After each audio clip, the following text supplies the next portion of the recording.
di sebuah sekolah dasar. Beliau mengajar di kelas 4 SD. Beliau sudah mengajar selama 8 tahun. Dan selama mengajar, beliau sangat disukai murid-muridnya. Karena dalam mengajar, beliau terkenal dengan kesabarannya dan selalu berusaha mengajak murid-muridnya untuk berkegiatan positif. Suatu ketika di saat mengajar, Bu Nila mendapati ada seorang anak laki-laki sebaya anak didiknya sedang mengintip dari balik jendela. Ia memperhatikan kepala si anak kadang menatap ke kelas dan sesekali menunduk, seakan-akan ada yang sedang dikerjakannya. Tidak hanya sekali, tapi anak tersebut hampir tiap hari datang. Awalnya Bu Nila merasa risih, tapi lama-lama Bu Nila penasaran akan identitas si anak. Keesokan harinya, ketika sedang mengajar, lagi-lagi Bu Nila melihat si anak kembali. Bu Nila pun memutuskan mendatangi si anak. Ketika melihat Bu Nila datang, si anak berniat lari, tapi Bu Nila menahan tangannya.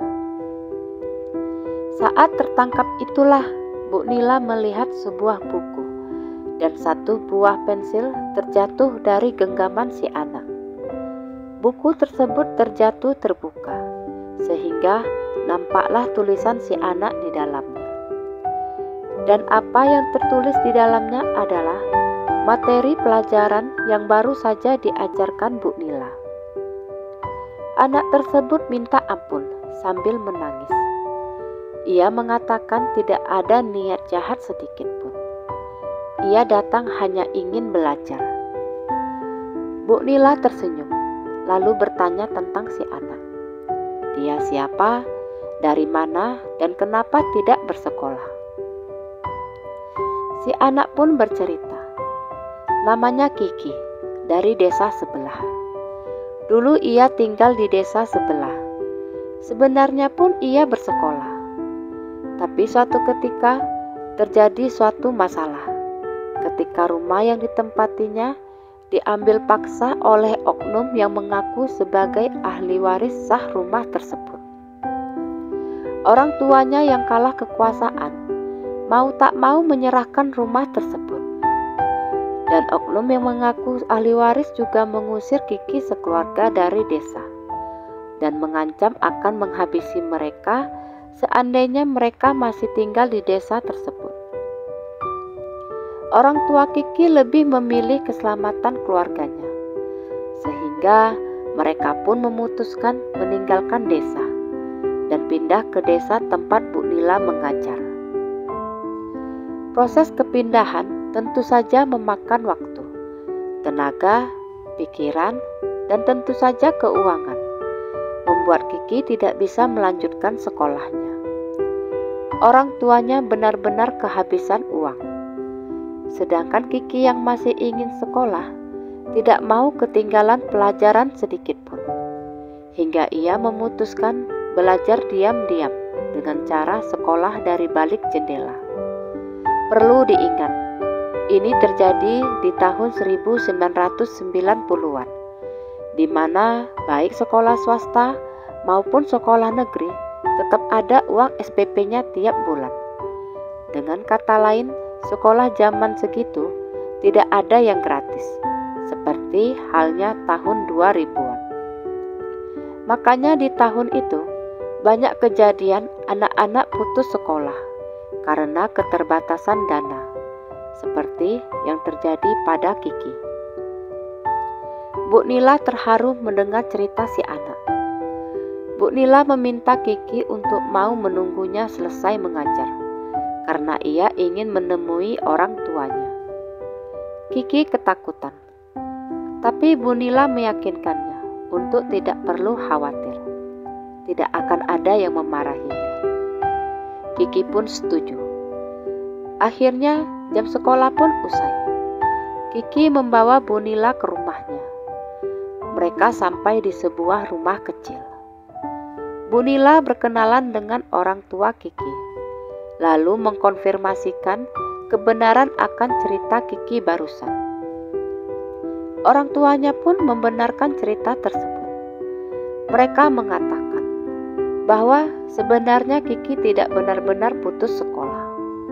Mereka hanya menunda sekolahnya sampai tahun depan, karena memang saat ini mereka sedang menata keuangan supaya stabil dulu. Tapi Kiki tidak mau ketinggalan pelajaran, hingga ia suka mendatangi sekolah Bu Nila dan belajar di sana walaupun harus belajar di luar kelas.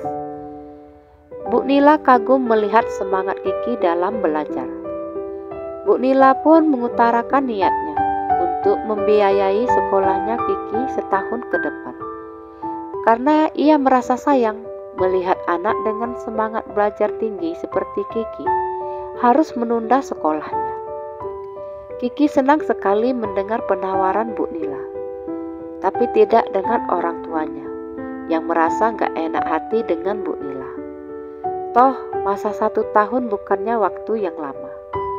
Maksud orang tuanya gak papalah ditunda dulu. Tapi Bu Nila ngotot. Ia tetap menyayangkan anak seperti Kiki harus tertunda sekolahnya. Bu Nila bahkan mengatakan kalau memang mereka merasa tidak enak hati, mereka boleh saja menganggap bantuan beliau sebagai hutang yang boleh dibayarkan kapan saja. Yang penting Kiki sekolah dulu. Setelah dibujuk sekian lama, akhirnya orang tua Kiki pun setuju. Bu Nila lalu mengatur kepindahan Kiki ke sekolahnya. Akhirnya Kiki pun bisa bersekolah seperti biasanya. Ia senang sekali bisa belajar di kelas lagi. Dan seperti dugaan Bu Nila, saat penerimaan rapor, Kiki berhasil masuk ranking 5 besar. Prestasi tersebut membuat Bu Nila dan orang tua Kiki bangga. Dan sesuai ucapan orang tuanya, setahun kemudian mereka meminta Bu Nila jangan membayar uang sekolah Kiki lagi, karena mereka mengaku keuangan mereka sudah mulai stabil. Dan mereka berjanji akan membayar hutang mereka pada Bu Nila, yang langsung menolak dengan tegas. Bu Nila berkata, ia ikhlas melakukannya. Baginya melihat semangat belajar Kiki sudah lebih dari cukup. Tapi kalau orang tua Kiki tetap ngotot mau bayar, Bu Nila meminta lebih baik uang tersebut disumbangkan saja ke masjid, panti asuhan, atau ke tempat-tempat lain yang membutuhkan. Orang tua Kiki mengucapkan terima kasih sebanyak-banyaknya kepada Bu Nila yang sudah mau membantu mereka.